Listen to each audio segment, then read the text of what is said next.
श्री याज्ञवल्क्य जी एवं श्री भरद्वाज जी।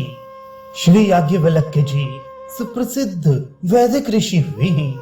ये ज्ञान, कर्म कांड और भक्ति रहस्य के पारंगत माने जाते हैं। दोनों ही परम ब्रह्म ज्ञानी थे। श्री याज्ञवल्क्य जी को तो स्वयं सूर्य देव ने विद्या दान किया था। श्री भरद्वाज मुनि प्रयाग में रहा करते थे। उनकी भगवान श्री रामचंद्र जी के चरणार बिंदुओं में पवित्र प्रीत थी। वे अपने जीवन को एक तपस्वी के समान व्यतीत किया करते थे। वे अत्यंत चतुर, दयामय, परोपकारी एवं शील युक्त थे। साधुओं की सेवा करना एवं भगवान का भजन करना, ये दो ही उनके कर्तव्य थे।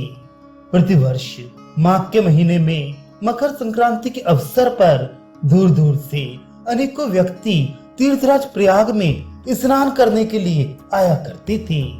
वे अत्यंत श्रद्धा पूर्वक त्रिवेणी के संगम पर स्नान, सत्संग, दान, पुण्य एवं हर चर्चा किया करते थे।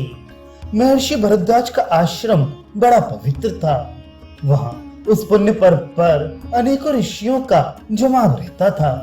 वे स्नान करते तथा भगवान के गुणों का गान, ब्रह्म ज्ञान की चर्चा, धर्म का वर्णन, भक्ति के स्वरूप का निर्धारण एवं अनेक प्रकार के ज्ञान की बातें श्री भरद्वाज जी के आश्रम में करते। एक बार अपने आश्रम में निवास करते हुए भरद्वाज जी के मन में शंका पैदा हुई कि श्री राम तो भगवान हैं, फिर मानव के समान अपनी पत्नी के लिए हाय हाय करने का क्या कारण है। उन्होंने इसका उत्तर निकालना चाहा, किंतु शंका और भी गहन रूप धारण करती गई। उसी समय संक्रांति का पुनीत पर्व आ गया। अनेकों ऋषि मुनि आए, सत्संग किया और अपने अपने आश्रमों को वापस चले गए। उस समय श्री याज्ञवल्क्य जी भी आए हुए थे। वे अत्यंत ज्ञानवान, भक्ति हृदय एवं भगवत तत्व के ज्ञाता थे। भरद्वाज को अपनी शंका का समाधान याज्ञवल्क्य जी से होता हुआ दिखाई दिया। उन्होंने समस्त ऋषि मुनियों के चले जाने पर इनके चरणों में प्रणाम किया। अत्यंत आदर सत्कार एवं पूजा अर्चन के उपरांत वे हाथ जोड़कर श्री याज्ञवल्क्य जी के सामने बैठ गए और बोले, महाराज, वेद शास्त्रों का आपने भली प्रकार मंथन किया है। आप भगवान के स्वरूप एवं उनकी समस्त लीलाओं से अवगत हैं। मेरे हृदय में उनके संबंध में एक शंका उठ खड़ी हुई है। आप मुझसे सब प्रकार से बड़े हैं। आपसे मैं किसी प्रकार का दुराव करना नहीं चाहता, क्योंकि गुरु से कपट करने से शंका अपना स्थान हमेशा बनाए रखती है। इसलिए मैं अपने हृदय की शंका को आपसे कहता हूँ। कृपया आप उसका निराकरण करके मुझे इस अज्ञान से बचाइए। इतना सुनकर याज्ञवल्क्य ने भरद्वाज मुनि से उनके हृदय की शंका पूछी तो वे बोले, हे कृपा सागर, भगवान श्री राम के नाम का तो प्रभाव ही अमिट है।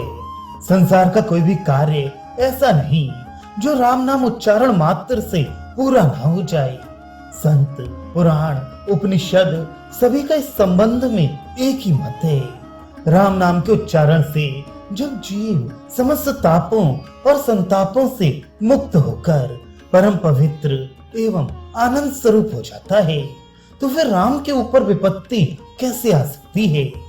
मैंने सुना था कि श्री राम अपनी पत्नी के विरह में वन वन भटकते फिरे थे और बड़ी कठिनता से वानर भालुओं को इकट्ठा करके रावण का संहार कर पाए थे। तब क्या ये उन्हीं राम के नाम का प्रभाव है, या ये राम दशरथ नंदन राम के अतिरिक्त कोई अन्य है?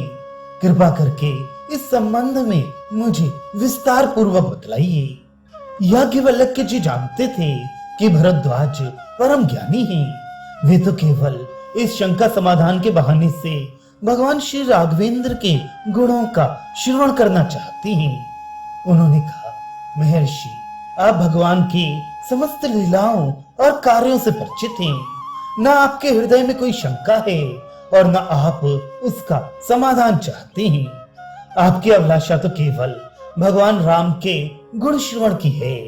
अतः मैं आपके समक्ष त्रिलोक पावनी राम कथा का गान करता हूँ, आप सावधान होकर सुनिए। इतना कहकर उन्होंने श्री राम का समस्त चरित्र भरद्वाज को सुनाया और वे दत्तचित्त होकर उसे दीर्घ काल तक सुनते रहे।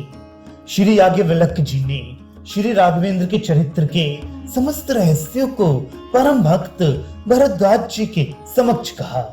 श्री राम के जन्म का कारण, धनुष यज्ञ, वन गमन, सीता हरण, निशाचर कुलोद्धार, लंका विजय के उपरांत सीता सहित अयोध्या आगमन एवं राम राज्य की विशेषताओं का सविस्तार उन्होंने वर्णन किया।